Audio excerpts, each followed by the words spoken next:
नमस्ते विद्यार्थी मित्रांनो, KBP education YouTube चॅनेलमध्ये मी आपल्या सर्वांचं स्वागत करतो। अर्थशास्त्रामधला आजचा टॉपिक आहे पंचवार्षिक योजना। UPSCची परीक्षा असो, MPSCची परीक्षा असो किंवा वेगवेगळ्या कॉम्पिटिटिव्ह एक्झाम असोत, पंचवार्षिक योजना कशा तयार केल्या जातात, पंचवार्षिक योजनाचा काय आराखडा असतो किंवा पंचवार्षिक योजनांची सुरुवात कशी झाली या संबंधीचा साधारणपणे प्रश्नांचा गोषवारा प्रश्नपत्रिकेमध्ये असतो। म्हणजेच प्रश्नपत्रिकेमध्ये प्रश्न विचारलेच जातात या भागावरती आणि म्हणून भारताच्या विकासाच्या दृष्टिकोनातून पंचवार्षिक योजना हा अत्यंत महत्त्वाचा विषय आहे। याच्याशिवाय वेगवेगळ्या परीक्षा जर घेतल्या तर हमखासपणे पंचवार्षिक योजना असतील, नियोजन असेल, राष्ट्रीय विकास परिषद असेल, नियोजन आयोग असेल, या संबंधात क्वेश्चन विचारलेच जातात आणि म्हणून आजचा हा टॉपिक आपल्याला अतिशय महत्त्वाचा आहे, खूप महत्त्वाचा आहे। मित्रांनो, पंचवार्षिक योजनांवरती प्रश्न येतो म्हणून आपल्याला उपयोगाचं तर आहेच, पण प्रश्नपत्रिकामध्ये आलेले क्वेश्चन पंचवार्षिक योजनेवरती थोडेसे आकडेवारीशी संबंधित असतात म्हणूनही महत्त्वाचं आहे। आणि म्हणून देशाची एक संस्था आहे जी आकडेवारी कलेक्ट करते अर्थव्यवस्थेमध्ये, त्या संबंधीची म्हणजे CSOची माहितीसुद्धा आपल्याला आवश्यक आहे। पण पंचवार्षिक योजनांच्या बाबतीमध्ये त्याच्याशी असणाऱ्या काही रिलेटेड गोष्टीसुद्धा या लेक्चरमध्ये मी सांगणार आहे। मला वाटतं पंचवार्षिक योजनांच्या संदर्भामध्ये बरीच माहिती वेगवेगळ्या पुस्तकांच्यामध्ये आकडेवारीसह आलेली आहे, पण प्रश्न असा होतो की नक्की नेमकं लक्षात काय ठेवायचं। तर याच्यासाठी पाठीमागल्या क्वेश्चन पेपर जर आपण बघितल्या कोणत्याही परीक्षेच्या तर आपल्या लक्षात येईल की क्वेश्चन पेपरमध्ये या विभागावरती कशा पद्धतीचे प्रश्न आलेले आहेत।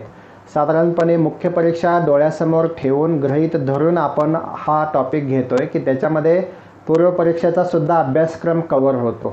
आणि म्हणून पंचवार्षिक योजना संबंधी माहिती बघत असताना पंचवार्षिक योजना काय अचानक हिंदुस्थानमध्ये सुरू झाल्या नाहीत किंवा नियोजन किंवा प्लॅनिंग आपल्याच देशामध्ये सुरू झालं अशातला भाग नाही। आपल्या देशाला स्वातंत्र्य मिळण्या अगोदर जगामधल्या कित्येक देशांनी नियोजनाची प्रक्रिया अवलंबलेली होती, त्या दृष्टिकोनातून आपल्याला विचार करावा लागेल।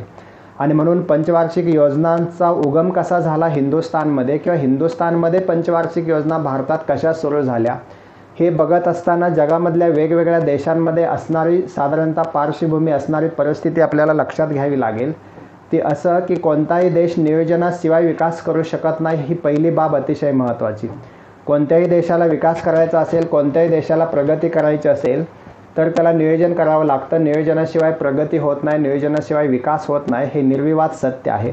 आणि म्हणून तर नियोजन हा शब्द जगामध्ये प्रचलित झाला तो विकासाच्या बाबतीमध्ये, प्रगतीच्या बाबतीमध्ये। आणि म्हणून फ्रान्समधलं नियोजन असेल, अमेरिकेतलं नियोजन असेल, सोव्हिएत युनियन पहिला जो होता 1991च्या अगोदर, आता रशिया म्हणतात त्याला, आणि म्हणून त्या देशामधलं नियोजन असेल, चीनमधलं नियोजन असेल, पण नियोजन हे अत्यावश्यक आहे। नियोजनाशिवाय आर्थिक विकास किंवा कोणताच विकास होऊ शकत नाही, हेही सत्य आहे।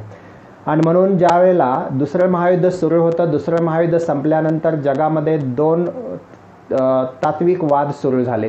याच्यामध्ये एका बाजूला भांडवलशाही राष्ट्रांचा गट आणि एका बाजूला साम्यवादी राष्ट्रांचा गट। एका बाजूला भांडवलशाहीला मानणारी, भांडवलशाहीला प्रोत्साहन देणारी किंवा भांडवलवादी अर्थव्यवस्था निर्माण करणाऱ्या राष्ट्रांचा गट निर्माण झाला आणि दुसऱ्या बाजूला सोव्हिएत युनियनच्या अध्यक्षतेखाली किंवा सोव्हिएत युनियनच्या नेतृत्वाखाली म्हणजे USSR म्हटलं जातं त्याला, साधारणपणे त्यांच्या नेतृत्वाखाली पूर्व युरोप असेल, चीन असेल, रशिया असेल किंवा युगोस्लाविया असेल, वेगवेगळ्या देशांमध्ये साम्यवादी विचारसरणीची जी काही प्रगती सुरू होती ती प्रगती साधारणपणे 91 सालापर्यंत सुरू होती।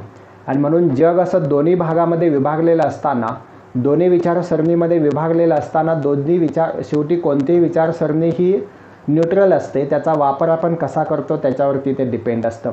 आणि म्हणून दोन्हीही विचारसरणीमधलं एक वैशिष्ट्य असं की प्लॅनिंग करावंच लागतं, पण प्लॅनिंग करत असताना त्या व्यवस्थेवरती नियंत्रण किती ठेवायचं हा ज्याचा त्याचा प्रश्न असतो। आणि म्हणून सोव्हिएत युनियनच्या अध्यक्षतेखाली किंवा नियंत्रणाखाली असणाऱ्या गटानं साम्यवादी विचारसरणीला अनुसरून नियोजनाची पद्धत सुरू केली, प्लॅनिंगची पद्धत सुरू केली। आणि म्हणून 1917 साली ज्या वेळेला सोव्हिएत युनियनमध्ये म्हणजे आजच्या रशियामध्ये, त्यावेळेला रशियामध्ये जवळजवळ एकूण 15 देश होते, ज्याच्यामध्ये ताजिकिस्तान, कझाकिस्तान, तुर्कमेनिस्तान, त्याच्यानंतर वेगवेगळे अगदी पूर्व जर्मनीच्या पूर्व भागाला असणारा हा संपूर्ण मोठा जो प्रदेश आहे त्याला पूर्व युरोप म्हणतो आपण। तर एवढे जॉर्जी असेल, वेगवेगळे देश त्यावेळेला सोव्हिएत युनियनमध्ये होते, ह्या सर्वांचा समावेश USSRमध्ये होता, म्हणजे रशियामध्ये होता. 1917 साली सोव्हिएत युनियनमध्ये किंवा रशियामध्ये जी बोल्शेविक क्रांती झाली, साम्यवादी क्रांती झाली, की ज्याचा जनक लेनिनला मानलं जातं. लेनिननं 1917 साली रशियामध्ये झारची राजवट उलटून टाकली तिथल्या राज्याची आणि साम्यवादी क्रांती केली आणि साम्यवादी धोरण राबवायला सुरुवात केली. दुसरी महत्त्वाची गोष्ट अशी की सोव्हिएत युनियननं ज्या वेळेला बोल्शेविक क्रांतीनुसार साम्यवादाला आधार दिला किंवा साम्यवादाची प्रोसेस सुरू केली, ते कोणत्या तत्त्वज्ञानावर आधारित होतं तर तुम्हाला एक नाव लक्षात ठेवावं लागेल, कार्ल मार्क्स आणि त्यानं लिहिलेला दास कॅपिटल हा ग्रंथ. कार्ल मार्क्सचा दास कॅपिटल हा ग्रंथ इतका महत्त्वाचा आहे की त्याच्यामध्ये भांडवलवादावरती बहुतांश लिखाण केलेलं आहे आणि म्हणून भांडवलशाही व्यवस्थेमध्ये मजुरांचं, कामगारांचं होणारं शोषण याच्यावरती त्यानं विस्तृतपणे भाष्य केलेलं आहे. आणि मग जगामध्ये साम्यवादी सत्ता कशी येईल किंवा साम्यवादी व्यवस्था कशी येईल या संबंधीचं विवेचन केलेलं आहे दास कॅपिटलमध्ये. अतिशय गाजलेला ग्रंथ आहे त्याचा. अगदी त्याला कम्युनिस्ट क्रांती किंवा आपण त्याला साम्यवादी क्रांतीचा अगदी तत्ववेत्ता असं म्हटलं जातं. आणि म्हणून त्या कालखंडामध्ये साम्यवादी क्रांती जी रशियामध्ये झाली त्या विचारानं निम्म्या जगाला भारावून सोडलेलं होतं. ना नफा ना तोटा आपण सहकार व्यवस्थेसंबंधी म्हणतो, पण साम्यवादी व्यवस्थेनं जगामध्ये कुणीही उपाशी राहणार नाही, सर्वांना रोजगार मिळेल, सर्वांच्या मूलभूत गरजा पूर्ण होतील असं अगदी सुंदर तत्त्वज्ञान साम्यवादी व्यवस्थेमध्ये होतं. ते अंमलबजावणी कशी होते त्याच्यावरती पण डिपेंड राहतं. आणि म्हणून साम्यवादी तत्त्वज्ञान असेल, भांडवलवादी तत्त्वज्ञान असेल, ह्या दोन्ही तत्त्वज्ञानामधला फरक असा की भांडवलशाही तत्त्वज्ञानामध्ये प्रगती करायची असेल तर भांडवलदारांना, खाजगी उद्योगांना प्रोत्साहन दिलं जातं. मात्र साम्यवादी व्यवस्थेमध्ये फक्त सार्वजनिक उद्योगांना प्रोत्साहन दिलं जातं, खाजगी उद्योगांना तिथं कोणतंही महत्त्व नसतं. मोठे मोठे जे उद्योग असतात, अगदी छोटे मोठे उद्योग असतील, ते साम्यवादी तत्त्वज्ञानाखाली. दुसरी महत्त्वाची गोष्ट सांगायचा उद्देश ही सगळी पार्श्वभूमी अशी की पंडित नेहरूंनी ज्यावेळेला रशियाचा दौरा केला त्यावेळेला त्यांच्यावरती या साम्यवादी राजवटीचा प्रचंड प्रभाव होता, म्हणण्यापेक्षा साम्यवादी विचाराचा प्रचंड प्रभाव पडला. रशियामध्ये जी साम्यवादी क्रांती झाली त्याचं गारूड पंडित नेहरूंच्या मनावरती इतकं प्रचंड होतं की रशियाहून आल्यानंतर त्यांनी स्वातंत्र्यपूर्व कालखंडामध्ये त्यांनी भारतामध्ये साम्यवादी पद्धतीचा किंवा समाजवादी पद्धतीचा विचार करायला सुरुवात केली, कारण त्यांच्यावरती खूप प्रभाव होता.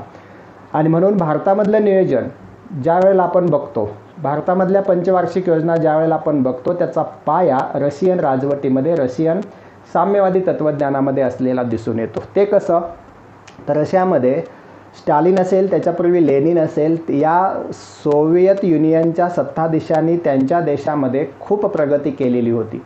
ती प्रगती कशी केली तर साम्यवादी तत्त्वज्ञानाच्या आधारावरती केलेली होती, समाजवादी तत्त्वज्ञानाच्या आधारावरती केलेली होती. याचा प्रभाव त्यांच्यावरती, पंडित नेहरूंच्यावरती पडलेला होता. आणि म्हणून अगदी अमेरिकेच्या अगोदरसुद्धा चंद्रावरती यान पाठवण्याची करामत अवकाश क्षेत्रामध्ये लायका नावाची एक कुत्रीसुद्धा यानातून पहिल्यांदा पाठवलेली होती. ती रशियानं पाठवलेली होती, USSRनं पाठवलेली होती, ज्याला आपण सोव्हिएत युनियन म्हणतो. आणि म्हणून या सगळ्या प्रगतीनं भारावलेल्या पंडित नेहरूंनी हिंदुस्थानमध्ये समाजवादी साम्यवादी विचाराचे गोडवे गायला सुरुवात केली. वास्तविक रशियानं जी प्रगती केली ती 4 वार्षिक योजनामधून केलेली होती, म्हणजे नियोजनाचं प्लॅनिंग रशियानं सुरू केलेलं होतं. त्याचाच आराखडा आपण हिंदुस्थानमध्ये घेतला, इंडियामध्ये घेतला. आपण पंचवार्षिक योजनाचा आराखडा घेतला, रशियाकडून घेतला. आणि म्हणून रशियाच्या धर्तीवरती आपण हा आराखडा आपल्या देशामध्ये राबवायला सुरुवात केली. आता ठीक आहे, हे वैचारिक तत्त्वज्ञान झालं, पण भारताला स्वातंत्र्य मिळण्या अगोदरसुद्धा या देशामध्ये नियोजनानं प्रगती होते हे सांगणारं 1934 साली प्लॅनड इकॉनॉमी ऑफ इंडिया हे मोक्षगुंडम विश्वेश्वरय्या यांचं पुस्तक होतं. त्या पुस्तकामध्ये तिने असं सांगितलेलं होतं की नियोजन करा किंवा मरा, म्हणजे प्लॅनिंग करा किंवा नष्ट व्हा, अशा पद्धतीचं त्यांनी विचार सुचवलेला होता. म्हणजे प्लॅनिंग किती महत्त्वाचं आहे, नियोजन किती महत्त्वाचं आहे हे त्यांनी सांगितलेलं होतं. 1938ला सुभाषचंद्र बोस अध्यक्ष होते आणि त्या अधिवेशनामध्ये 1938ला त्रिपुरा आणि 1939ला हरिपुरा आणि त्रिपुराला अधिवेशन झालेलं होतं अनुक्रमे 38-39ला. त्यावेळेला त्या अधिवेशनांमध्ये 38च्या अधिवेशनामध्ये काँग्रेसच्या राष्ट्रीय नियोजन समिती पंडित नेहरूंच्या अध्यक्षतेखाली नेमलेली होती. याच्यासाठीच की देशामध्ये आर्थिक नियोजन काहीतरी करायला पाहिजे, त्यासंबंधीचा विचारविनिमय व्हायला पाहिजे अशी. 1944 साली मुंबई योजना मुंबईतल्या टाटा वगैरे या उद्योगपतींनी सुचवलेली होती 10-15 वर्षाचं प्लॅनिंग करून. गांधी योजना पण 1944ला होती, अग्रवाल यांनी सुचवलेली. 45ला जनता योजना मांडलेली होती ज्येष्ठ नेते मानवेंद्रनाथ रॉय यांनी. आणि 50ला जयप्रकाश नारायण सर्वोदय योजना पण त्यांनी मांडलेली होती की देशाचं नियोजन करायचं असेल तर या पद्धतीनं वेगवेगळ्या पद्धतीनं करता येईल. कुणी 10 वर्षाचं, कुणी 5 वर्षाचं, कुणी 20 वर्षाचं असं नियोजन सांगितलेलं होतं. पण नियोजन असलं पाहिजे, नियोजनाशिवाय विकास होऊ शकत नाही, ही अत्यंत महत्त्वाची बाब ह्या सगळ्यांनी सांगितलेली होती. परीक्षेच्या दृष्टिकोनातून ती वर्ष 34ला प्लॅनड इकॉनॉमी ऑफ इंडिया हे पुस्तक विश्वेश्वरय्या यांचं. 1938ला काँग्रेस अधिवेशन, राष्ट्रीय नियोजन समिती, पंडित नेहरू अध्यक्ष. 44ला मुंबई योजना टाटा वगैरे उद्योगपतींनी सुचवली, गांधी योजना अग्रवाल. 45ला जनता योजना मानवेंद्रनाथ रॉय आणि 50ला सर्वोदय योजना जयप्रकाश नारायण. या सगळ्यांच्या विचार मंथनातून मग 1951 पासून आपल्याकडे पंचवार्षिक योजना सुरू झाल्या. बाकी थोडंसं हिस्ट्री बघायची झाली तर नियोजन हे वेगवेगळ्या पद्धतीचं असू शकतं. नियोजन हे आदेशात्मक सुद्धा असू शकतं. प्रामुख्याने साम्यवादी देशामध्ये आदेश काढून, ऑर्डर काढूनच नियोजन केलं जातं. तिथं कुठलीही कुचराई, कुठलीही सवलत दिली जात नाही. नियोजनाप्रमाणे, आदेशाप्रमाणे अंमलबजावणी झाली पाहिजे असा सोव्हिएत युनियन वगैरे या देशांमधलं नियोजन असायचं. साम्यवादी नियोजन हे आदेशावरती चालतं. सूचक नियोजन फ्रान्सनं सुरू केलं. फ्रान्स वगैरे भांडवलशाही देशांनी सूचक नियोजन म्हणजे कसं, भांडवलवादाच्या वरती किंवा भांडवलशाहीवरती किंवा भांडवलदारांवरती फारसं कंट्रोल करायचं नाही, त्यांना सूचना द्यायच्या, त्या सूचनाप्रमाणे त्यांनी ते करावं अशी अपेक्षा असते. म्हणजे भांडवलदारांना मोकळीक द्यायची, खाजगी क्षेत्राला मोकळीक द्यायची. आणि तिसरं आहे ते मिश्र अर्थव्यवस्था. मिश्र अर्थव्यवस्था जी भारतानं स्वातंत्र्यानंतर स्वीकारली. त्याच्यामध्ये मिश्र अर्थव्यवस्थेमध्ये सार्वजनिक क्षेत्राला सुद्धा मान्यता आहे, खाजगी क्षेत्राला सुद्धा मान्यता आहे. म्हणजे संयुक्त क्षेत्रामध्ये सुद्धा आपण उद्योग करू शकतो. याच्याशिवाय सहकारी क्षेत्राला सुद्धा मान्यता आहे. 1947च्या स्वातंत्र्यानंतर आपण भारतामध्ये सुरू केली ती मिश्र अर्थव्यवस्था की ज्याच्यामध्ये भांडवलशाही आणि समाजवादी किंवा साम्यवादी अशी दोन्ही तत्त्वज्ञानं होती. म्हणजेच आपण कोणतंही एक स्वीकारलं नाही तर आपण दोन्ही स्वीकारलं याच्यासाठी, कारण रेल्वे हा आपल्याकडे सार्वजनिक क्षेत्रामधला उद्योग आहे. तसंच वीज निर्मितीतला टाटांचा सुद्धा पॉवर प्रोजेक्ट आहे. म्हणजे खाजगी क्षेत्रामध्ये सुद्धा आपल्याकडे उद्योग उभा राहत आहेत. याच्याशिवाय सार्वजनिक क्षेत्राकडे सुद्धा उद्योग उभा राहत आहेत किंवा सार्वजनिक प्लस खाजगी असे दोन्ही मिळून सुद्धा आपल्याकडे उद्योग सुरू होत आहेत किंवा झालेले आहेत. याच्याशिवाय सहकारी क्षेत्राला तर 1904 पासूनच हिंदुस्थानमध्ये सुरुवात झालेली होती. पहिला कायदा झालेला होता. 60मध्ये महाराष्ट्रामध्ये तर सहकारी संस्थांचं जाळं इतक्या मोठ्या प्रमाणावरती पसरलेलं आहे. संयुक्त क्षेत्रामध्ये सुद्धा अनेक उद्योग आजही अस्तित्वात आहेत. म्हणजे थोडक्यात मिश्र अर्थव्यवस्था भारताने स्वीकारली. त्या मिश्र अर्थव्यवस्थेमध्ये भांडवलशाही आणि साम्यवादी समाजवादी तत्त्वज्ञान आपण स्वीकारलेलं दिसून येतं. अगदी 55चं आवडीला अधिवेशन झालेलं होतं. समाजवादी विचारसरणी आपण स्वीकारली. एवढंच काय तर आपल्या राज्यघटनेमधल्या सरनाम्यामध्ये आपण समाजवादी हा शब्दसुद्धा 1976 साली त्याच्यामध्ये ॲड केलेला दिसून येतो, धर्मनिरपेक्ष समाजवादी वगैरे. आणि म्हणून ज्या वेळेला समाजवाद, नेहरूंच्यावरती त्याचा फार प्रभाव होता समाजवादाचा. साहजिकच आहे, स्वातंत्र्यानंतर ज्या वेळेला नेहरू पहिले पंतप्रधान बनले त्यावेळेला अपेक्षित हेच होतं की समाजवादी समाजरचना निर्माण करण्याचं उद्दिष्ट भारताच्या मिश्र अर्थव्यवस्थेनं ठेवलेलं होतं. आणि म्हणून ज्या वेळेला आपण कालावधी बघतो पंचवार्षिक योजनांचा, त्याच्या अगोदर आपल्याला 2 संस्था बघाव्या लागतील. त्याच्यामधली एक संस्था आज अस्तित्वात नाही. नरेंद्र मोदींनी त्याच्याऐवजी नीती आयोग आणलेला दिसून येतो. आता प्लॅनिंग तर करायचं आहे देशाच्या विकासाचं. देशामध्ये असणारी नैसर्गिक साधनसंपत्ती, देशामध्ये असणारं जे काही पोटेन्शियल आहे त्याचा उपयोग करून देशातल्या ग्रामीण भागापर्यंत अगदी विकासाची पाळंमुळं जर न्यायची असतील, तर विकास करायचा असेल, प्रगती करायची असेल तर प्लॅनिंग पाहिजे. आणि हे प्लॅनिंग करण्यासाठीच नियोजन आयोग नेमण्यात आलेला होता. 15 मार्च 1950ला पंतप्रधान त्याचे पदसिद्ध अध्यक्ष असतात अशा प्लॅनिंग कमिशनची नियुक्ती केली गेली. प्लॅनिंग कमिशनमध्ये त्याला मग उपाध्यक्ष पूर्ण वेळ काम करतात, बाकीचे सदस्य वगैरे असतात त्या क्षेत्रातले तज्ज्ञ. हा नियोजन आयोग सल्लादायी आहे. दिस इज नॉट कॉन्स्टिट्यूशनल बॉडी आणि म्हणून सल्लादायी आयोग असल्यामुळं नियोजनाचं प्रारूप तयार करण्याचं काम नियोजन आयोग करतो. नियोजन कशा पद्धतीचं असायला पाहिजे हा संपूर्ण आराखडा तयार करण्याचं याचे अध्यक्षच पंतप्रधान असतात आणि म्हणून आराखडा देशाच्या पंचवार्षिक योजनेचा संपूर्णपणे तयार करायचा असेल तर नियोजन आयोगाला काम करावं लागतं. हा नियोजन आयोग काम करतो. अत्यंत महत्त्वाची गोष्ट याच्यामध्ये हा नियोजन आयोग संपूर्ण पंचवार्षिक योजना बनवतो. दुसरा आयोग आहे किंवा परिषद आहे त्याला राष्ट्रीय विकास परिषद म्हणतात. 6 ऑगस्ट 1952ला राष्ट्रीय विकास परिषदेची स्थापना झाली. राज्यांचं काहीतरी वाटा, राज्यांचं काहीतरी मत, राज्यांचं काहीतरी योगदान, त्यांच्या काही अडचणी आहेत हे डिस्कस करण्यासाठी एखादा प्लॅटफॉर्म असावा. म्हणून देशातले सर्व राज्यांचे मुख्यमंत्री, केंद्रशासित प्रदेशांचे उपराज्यपाल जे कोणी असतील ते सगळ्यांची मिळून राष्ट्रीय विकास परिषद, याच्याशिवाय नियोजन आयोगाचे सर्व सदस्य या राष्ट्रीय विकास परिषदेमध्ये समाविष्ट असतात. म्हणजे नियोजन करायचं म्हणजे फक्त देशाचं म्हणजे राज्यांच्याही काही अडीअडचणी असतात ते मांडण्यासाठी प्रत्येक राज्याचा मुख्यमंत्री तिथं उपस्थित असतो आणि राष्ट्रीय विकास परिषद ही ह्या संपूर्ण ह्याला मंजुरीसुद्धा देत असते. आणि म्हणून आपल्या अडीअडचणी राज्याच्या काही असतील, त्यांचं काय वाटा असेल तर तो संभाव्यपणे चर्चा करण्यासाठी राष्ट्रीय विकास परिषद अस्तित्वात आली. आणि म्हणून नियोजन आयोग 15 मार्च 50, आता राष्ट्रीय विकास परिषद 6 ऑगस्ट 1952. 1 जानेवारी 1915 पासून आत्ता नियोजन आयोगाच्या ऐवजी पंतप्रधान मोदींनी काय केलं, नीती आयोग आणला आणि नीती आयोगाची स्थापना केली. नियोजन आयोगाचं काम नीती आयोग करतो. नीती आयोग ट्रान्सफॉर्मिंग थोडंसं उद्देश आहे त्यांचा की राज्यांचा वाटा, राज्यांचं हित लक्षात घेऊन चर्चा त्याच्यावरती व्हावी अशा उद्देशानं नीती आयोगसुद्धा चांगल्या पद्धतीनं काम करू शकतो. आणि म्हणून पंचवार्षिक योजना बघत असताना 1950 नियोजन आयोग, 52ला राष्ट्रीय विकास परिषद. मात्र पंचवार्षिक योजना ॲक्च्युली सुरू झाल्या त्या 1951 पासून पुढे.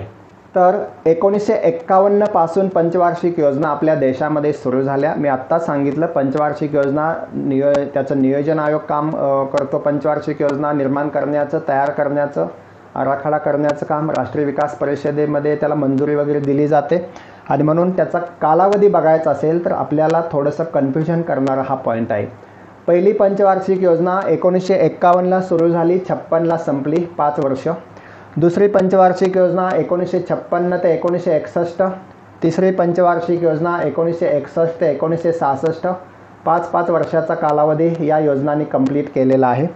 पुन्हा मात्र 3 वर्ष अशी मध्ये गेली, त्याला प्लॅनड हॉलिडे किंवा हॉलिडे प्लॅन असं म्हटलं जातं. सुट्टीचा कालावधी म्हणजेच नियोजनाच्या सुट्टीचा कालावधी. फक्त आत्ता टार्गेट आपण लक्षात ठेवूया इथं की कालावधी कशाचा किती आहे, त्याच्यामध्ये काय काय महत्त्वाचं होतं ते मी सांगतो थोड्या वेळानं. म्हणजे 1966 ते 67, 1966 ते 67,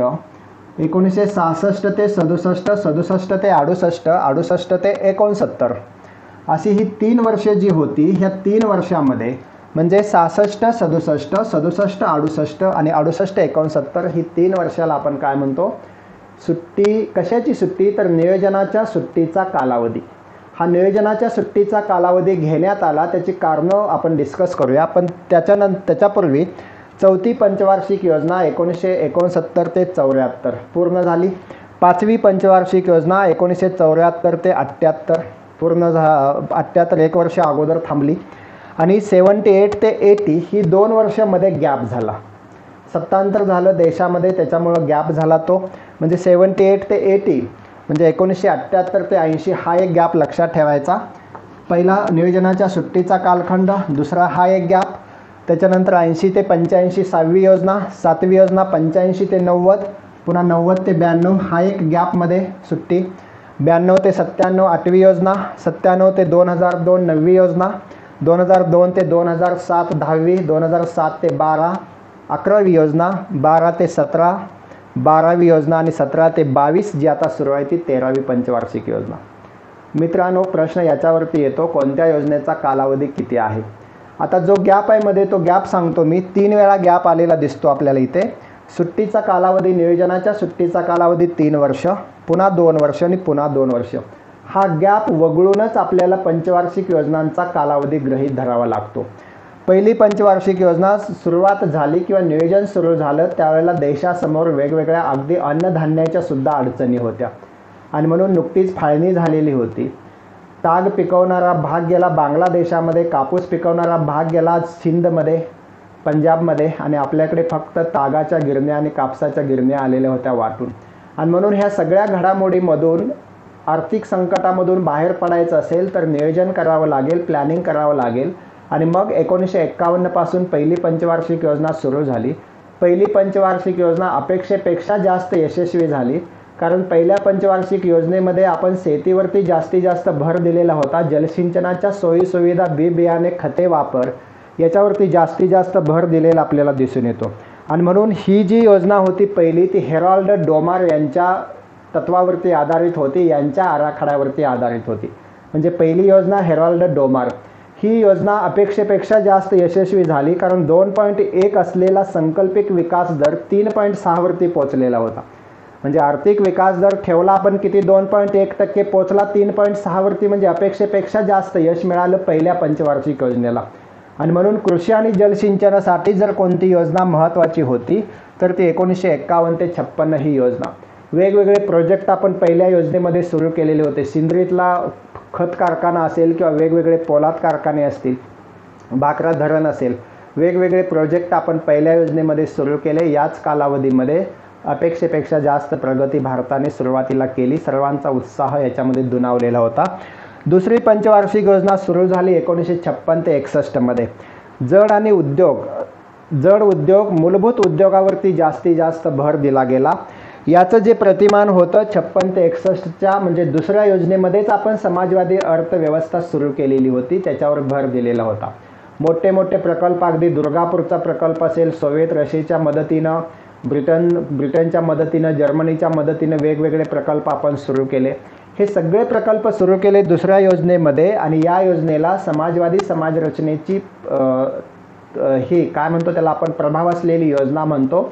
या योजनेचं प्रतिमान महालनोबिस या गणितज्ञानं, तत्ववेत्यानं, अर्थतज्ञानं नियोजित केलेलं होतं. वाहतूक दळणवळणावरती सुद्धा भर दिलेला होता, पण जास्तीत जास्त भर होता कशावरती, जड मूलभूत उद्योगावरती. आणि म्हणून ही सुद्धा योजना आपली यशस्वी झालेली दिसून येते. 4.5% नियोजित दर होता आपला आर्थिक विकासाचा, 4.1% झाला. थोडंसं मागे पुढे होऊ शकतं, पण बऱ्यापैकी यशस्वी झालेली योजना म्हणून आपल्याला मानता येईल. तिसरी योजना 1961 ते 66 मध्ये झाली. अतिशय मोठ्या दोन महत्त्वाच्या अडचणी 61 ते 66 मध्ये हिंदुस्थान पुढे उभ्या राहिलेल्या होत्या आणि म्हणून सर्वात अपयशी ठरलेली योजना म्हणून आपल्याला ही म्हणावी लागेल 1961 ते 66. याचंही प्रतिमान होतं, याचाही आराखडा महालनोबिस आणि चक्रवर्ती या अर्थतज्ञांनी मांडलेला होता. वाहतूक, दळणवळण, कृषी, जड उद्योग वगैरे असेल याच्यावरतीच भर जास्तीत जास्त आपण दिलेला होता. 5.6 नियोजित अर्थव्यवस्थेचा आर्थिक विकासाचा दर आपण तिसऱ्या योजनेमध्ये ठेवला, पण 2.8% सक्सेस झाला आणि म्हणून ही योजना अपयशी झाली. त्याला कारण 1962ला चीननं आकस्मिक आपल्यावरती आक्रमण केलं, 1965ला पुन्हा पाकिस्ताननं आक्रमण केलं, याच्याशिवाय देशाच्या बऱ्याच भागामध्ये दुष्काळ पडलेला होता. ह्या तिहेरी संकटातून आपण तिहेरी संकटाच्या दृष्टिकोनातून तिसरी पंचवार्षिक योजना बघावी लागेल आणि म्हणून अपयशी झालेली योजना ही आपल्याला ओळखता येईल. याच्याशिवाय मग साधारणपणे पहिली योजना यशस्वी, दुसरी योजना यशस्वी झाली, तिसरी अपयशी झाल्यामुळं नियोजनकाराचं मनोबल थोडंसं खचलेलं दिसून येतं आणि त्यांनी विचार केला आता 2 युद्ध झाली, दुष्काळ झाला, अपेक्षित यश नाही मिळालं आपल्याला तिसऱ्या योजनेमध्ये, थोडंसं थांबूया आणि म्हणून नियोजनाला सुट्टी देण्यात आली. एक वर्षाच्या 3 योजना राबवण्यात आल्या. देशापुढं अन्नधान्याचं प्रचंड संकट होतं. आपण अमेरिकेकडून मिलो नावाचा गहू आयात करत होतो, त्याच्यामध्ये गहू कमी आणि इतर पदार्थ जास्त होते. अशा पद्धतीचा निकृष्ट गहू हा देश खात होता आणि म्हणून स्वामीनाथन यांच्या अध्यक्षतेखाली कृषी आयोग नेमला गेला आणि स्वामीनाथन यांनी या देशामध्ये नॉर्मन बोरलॉग यांनी शोधलेल्या गव्हाच्या जाती ज्या होत्या जास्त उत्पादन देणाऱ्या त्या गव्हांच्या जातीची पैदास सुरू केली आणि स्वामीनाथन यांनी या देशामध्ये 3 वर्षामध्ये हरित क्रांती यशस्वी करून दाखवली.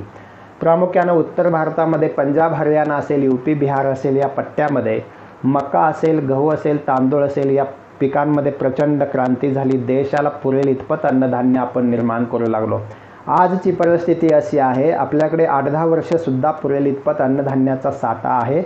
गोडाऊनमध्ये अक्षरशः सडून जाण्याची भीती आहे आणि म्हणून आपल्याकडचे शेतकरी आजकाल शेती व्यवस्थेमध्ये कितीतरी प्रगती करताना आपल्याला दिसून येतात. पण ही 3 वर्ष आपल्याला हरित क्रांतीच्या बाबतीमध्ये लक्षात ठेवावी लागतील, स्वावलंबनाच्या बाबतीमध्ये लक्षात ठेवावी लागतील आणि म्हणून यावेळी 5% ठरलेला जो राष्ट्रीय विकासाचा दर होता वार्षिक आणि वार्षिक योजनांच्यामध्ये, तो साधारणपणे 3.7% आलेला दिसतो.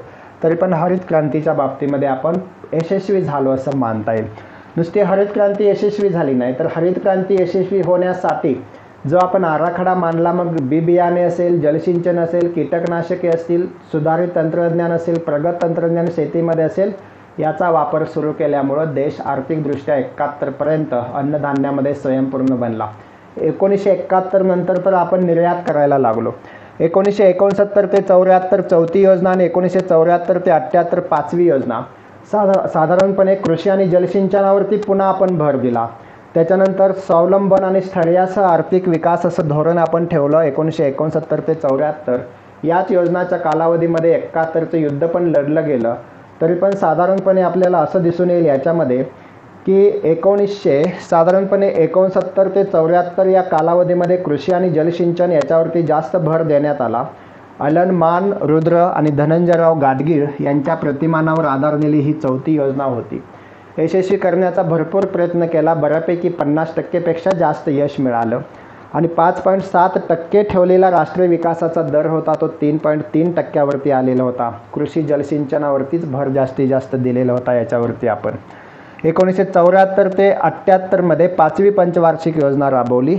74 ते 78 पाचवी पंचवार्षिक योजना राबवली आणि ही योजना राबवत असतानाच जास्तीत जास्त दारिद्र्य निर्मूलनावरती, कारण लोकसंख्या वाढलेली होती 60 ते 70च्या दशकामध्ये, बेरोजगारीचं प्रमाण वाढलेलं होतं आणि म्हणून दारिद्र्य निर्मूलन आणि स्वावलंबनासह उद्योग साधारणपणे याच्यावरती भर दिलेला होता. आणि हा भर दिलेला असताना सुद्धा साधारण आपल्याला असंही सांगता येईल याच्यामध्ये 78च्या अखेरीस की लघु कुटीरोद्योग आणि रोजगार निर्मिती संबंधी योजना जी आपण बघणार आहे 1978 ते 80मध्ये, जी 2 वर्षाची योजना होती, जनता सरकारची योजना म्हणून बघणार आहे आपण. पण त्याच्यापूर्वी 74 ते 78मध्ये, कारण त्याच्याच अगोदर गरिबी हटावचा नारा दिलेला होता केंद्र शासनानं आणि म्हणून दारिद्र्य निर्मूलन, स्वावलंबन याच्यावरती उद्योगावरती भर देणारी ही योजना असून ॲलन रुद्र आणि डी धर या अर्थतज्ञाने याचं प्रतिमान बनवलेलं होतं साधारणपणे चौथ्या योजनेचं. 1974 ते 1978 ही जी योजना होती ती ॲलन रुद्र आणि डी धर यांच्या आधारावरती होती. म्हणजेच आत्ता सांगितलं दारिद्र्य निर्मूलनासंबंधी सुद्धा याच्यावरती भर दिलेला होता. पुन्हा एकदा सांगतो, या दोन्हीमध्ये कन्फ्युजन होण्याची शक्यता असते. 1969 ते 1974 या वेळेला स्वावलंबन, स्थैर्यासह आर्थिक विकास अशी घोषणा केलेली होती. कृषी जलसिंचनावरती भर दिलेला होता. ॲलन व रुद्र यांचं प्रतिमान होतं. 1974 ते 78मध्ये सुद्धा ॲलन व रुद्र यांचं प्रतिमान होतं आणि 1974 ते 78मध्ये सुद्धा दारिद्र्य निर्मूलन असेल, स्वावलंबन असेल याच्यावरती भर दिलेलं होतं. बऱ्यापैकी सांगायचं झालं तर 4.4 एवढा राष्ट्रीय विकासाचा दर ठरवलेला होता, तो 4.8 वरती गेलेला होता, म्हणजे बऱ्यापैकी सक्सेस झालेला होता. मात्र 1969 ते 74 मधली थोडीशी अपयशी ठरलेली योजना आपल्याला दिसून येते आणि म्हणून 74 ते 78 ही योजना यशस्वी झालेली आपल्याला दिसून येते.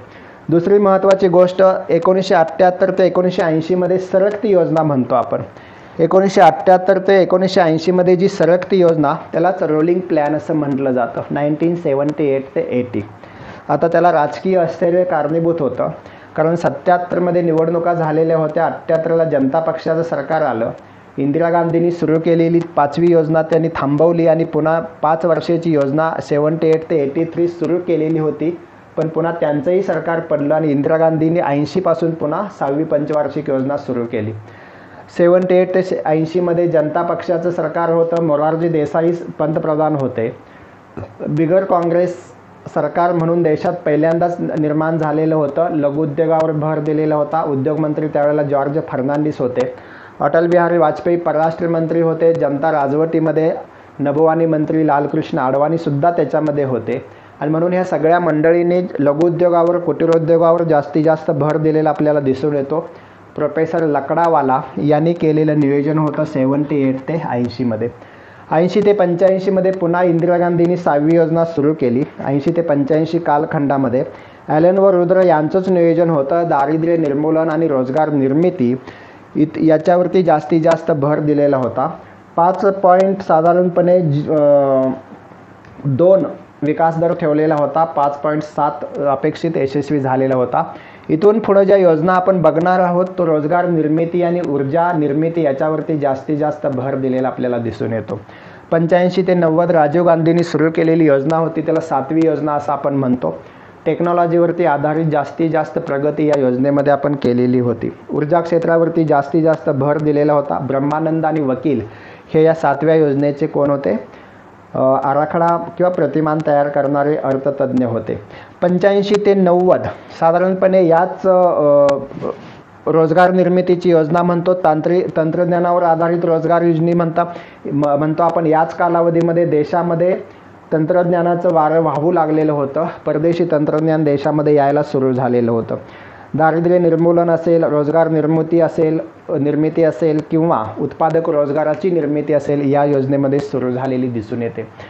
तरीसुद्धा 1990 ते 92 हा सुट्टीचा कालावधी म्हणून गणला जातो नियोजनाचा. त्याचं कारण असं की जगामध्ये भारताची अर्थव्यवस्था तर डबघायला आलेलीच होती 1990च्या अखेरीस. भारताकडे एक दिवस पुरेल इतका परकीय गंगाजळीचा साठा होता. भारतानं हजारो टन सोनं आपलं इंग्लंडच्या बँकेमध्ये गहाण ठेवलं आणि व्यापारासाठी परकीय चलन उपलब्ध केलेलं होतं. एवढी बिकट अवस्था भारतामध्ये झालेली होती. संपूर्ण जगाचं आपल्यावरती बर्डन होतं विकसित देशांचं की आपण नवीन आर्थिक धोरण स्वीकारायला पाहिजे. WTOचं बर्डन होतं, IMFचं बर्डन होतं, वर्ल्ड बँकेचं आपल्यावरती नियंत्रण होतं म्हणण्यापेक्षा आपल्यावरती जास्तीत जास्त दबाव होता की आपण जगाच्या बाजारपेठेशी एक झालं पाहिजे. ज्याला LPG धोरण म्हणतो. LPG याचा अर्थ असा लिबरलायझेशन, प्रायव्हेटायझेशन आणि ग्लोबलायझेशन याचा स्वीकार करण्यासाठी हिंदुस्थानवरती दबाव होता. कोणताही देश मदत करत नव्हता, कोणतीही आंतरराष्ट्रीय संघटना मदत करत नव्हती. कारण भारत ह्या जगाच्या प्रवाहापासून वेगळा राहू शकत नव्हता. म्हणून PV नरसिंहराव यांनी पंतप्रधान असताना साधारणपणे 92 ते 97 या कालावधीमध्ये आर्थिक धोरण जे राबवलं ते नवीन आर्थिक धोरण आपल्याला म्हणावं लागेल. आणि म्हणून ज्यावेळेला 1990-92 हा अतिशय हलाखीचा कालावधी झाला. 1991मध्ये PV नरसिंहराव ज्यावेळेला पंतप्रधान बनले त्यावेळेला त्यांनी जुलै 91मध्ये नवीन आर्थिक धोरण स्वीकारलं आणि ग्लोबलायझेशन, प्रायव्हेटायझेशन आणि लिबरलायझेशन यालाच मराठीमध्ये आपण जागतिकीकरण, खाजगीकरण आणि उदारीकरण असं म्हणतो. आणि एक नवीन प्रवाह, नवीन आर्थिक विकास देशामध्ये सुरू झालेला आपल्याला दिसून येतो. परकीय भांडवल प्रचंड प्रमाणामध्ये देशात आलं ते 8व्या योजनेमध्ये 92 ते 97 मनमोहन सिंग आणि पंतप्रधान नरसिंहराव यांनी या दोघांनी मिळून अर्थव्यवस्थेला उभारी दिलेली आपल्याला दिसून येतं. ही उभारी देत असताना साधारणपणे मानव विकास सूचक नियोजन सुरू केलं. याला LPG धोरण म्हणतात. 5.6 अपेक्षित असलेला राष्ट्रीय विकासाचा दर 6.8 वरती गेला. म्हणजे प्रचंड प्रमाणामध्ये यशस्वी झालेली योजना म्हणून आपल्याला 92 ते 97 ही लक्षात ठेवावी लागेल. देशापुढच्या असणाऱ्या बऱ्याच संकटावर मात करण्याचं काम मनमोहन सिंग आणि PV नरसिंहराव यांनी केलेलं दिसून येतं. आणि म्हणून 92 ते 97 ही 8वी पंचवार्षिक योजना नवीन आर्थिक धोरणानुसार तयार झालेली पहिली योजना म्हणून आपल्याला ओळखता येते. नवीन आर्थिक धोरणाचा स्वीकार आपण केल्यानंतर देशामध्ये वेगवेगळ्या जगाच्या कानाकोपऱ्यातून परकीय भांडवलाचा ओघ आला. या देशामध्ये गुंतवणूक सुरू झाली. या देशामध्ये पायाभूत सुविधांमध्ये गुंतवणूक सुरू झाली, फास्ट फूडमध्ये गुंतवणूक सुरू झाली, मोठे मोठे उद्योगामध्ये गुंतवणूक सुरू झाली आणि राष्ट्रीय विकासाचा दर आपला वाढलेला दिसून येतो. इथून पुढच्या 9 ते 13व्या योजनेपर्यंत सगळ्या योजना जेवढ्या झाल्या त्या संपूर्ण योजनांवरती भर दिला ऊर्जा निर्मितीसाठी. आज आपल्या देशामध्ये जो बेरोजगारीचा प्रश्न उभा राहिलेला आहे त्याचंही कारण एक होऊ शकतं आपल्याकडे आलेली टेक्नॉलॉजी, तंत्रज्ञान. आणि म्हणून रोजगार निर्मितीवरती जास्तीत जास्त भर देण्यासंबंधी वेगवेगळ्या योजना निर्माण होत आहेत, वेगवेगळ्या योजनांचं इम्प्लिमेंटेशन होतं आहे. याच्याशिवाय मानव विकासासाठी सूचक नियोजन, कृषी ग्रामीण विकास, शिक्षण, सामाजिक सेवा हा बऱ्याच पद्धतीमध्ये आपल्याकडे या सगळ्या योजनांनी कंप्लीट कालावधी केलेला दिसून येतो आपल्याला. कारण इथून पुढं सरकार अस्थिर नव्हती, पूर्ण स्थिर सरकार असल्यामुळं देशाच्या विकासाला एक वेगळी आणि चांगली दिशा निर्माण झालेली दिसून येते. विकासाच्या बाबतीमध्ये ऊर्जा क्षेत्रावरती भर, विकासाच्या बाबतीमध्ये रोजगार निर्मितीवरती भर, दारिद्र्य निर्मूलनासाठी केलेलं काम, त्याच्यानंतर बऱ्यापैकी सामाजिक सेवामध्ये गुंतवलेला पैसा ही वैशिष्ट्य आपल्याला 92 ते साधारणपणे 2022पर्यंत ज्या योजना आपण राबवणार आहोत त्याच्यामध्ये आहे. आणि म्हणून प्रत्येक पंतप्रधानानं या देशामध्ये नियोजन आयोगाचा अध्यक्ष म्हणून वेगवेगळ्या योजना सुरू केलेल्या दिसून येतात. अगदी महाराष्ट्रामधली रोजगार हमी योजना देश पातळीवर राबवायची योजना असेल, राष्ट्रीय ग्रामीण विकास योजना असेल, मनरेगा योजना असेल, कामासाठी अन्न योजना असेल, जास्तीत जास्त उत्पादकता देणाऱ्या बियाणांची योजना असेल, याच्याशिवाय अवर्षणग्रस्त भागाचा विकास करण्यासाठीची योजना असेल, जवाहरलाल नेहरूंची योजना असेल, JRY म्हणून प्रसिद्ध आहे, पंतप्रधान रोजगार योजना 94 साली सुरू केलेली असेल, किंवा काय म्हणतो त्याला आपण स्टार्टअप योजना असेल, अलीकडे पंतप्रधान मोदींनी सुरू केलेल्या सगळ्या योजना असतील, देशाच्या विकासाच्या बाबतीमध्ये अगदी जनधन बँक खातीसुद्धा असतील, या सगळ्या योजनांचा आराखडा या सगळ्या पंचवार्षिक योजनांमध्ये घेतलेला आपल्याला दिसून येतो. आणि म्हणून आर्थिक धोरण नवीन स्वीकारल्यानंतर बऱ्यापैकी आपल्या देशाला प्रगतीची दारं खुली झालेली दिसून येतात. आता नवीन आर्थिक धोरणाचे फायदे आणि तोटेसुद्धा आहेत, पण देशाला अर्थव्यवस्थेला उभारी देत असताना संकटातून बाहेर काढण्याचं काम 1992 ते 97मध्ये मनमोहन सिंग आणि PV नरसिंह यांनी केलेलं दिसून येतो. एकंदरीत आपण बघितलं तर या संपूर्ण योजनांचा कालावधी आपल्याला लक्षात ठेवावा लागेल. याच्याशिवाय मध्ये कुठे कुठे प्लॅनिंग सुट्ट्यांचं होतं किंवा कुठे कुठे गॅप पडलेला होता तोही लक्षात ठेवावा लागेल. ब्रिटिशांच्या कालावधीमधले थोड्याशा घडामोडी लक्षात ठेवाव्या लागतील. कोणत्या देशाचा प्रभाव आपल्यावरती होता किंवा आपण कसं प्लॅनिंग सुरू केलं हेही लक्षात ठेवावं लागेल. आणि म्हणून प्लॅनिंग केल्यामुळंच आपण आज इथंपर्यंत आलेलो आहोत. कारण आपल्या देशाच्या अर्थव्यवस्थेचा आकारमानामध्ये जर बघितला आपण तर बऱ्यापैकी पहिल्या 10 देशांमध्ये आपण आहोत.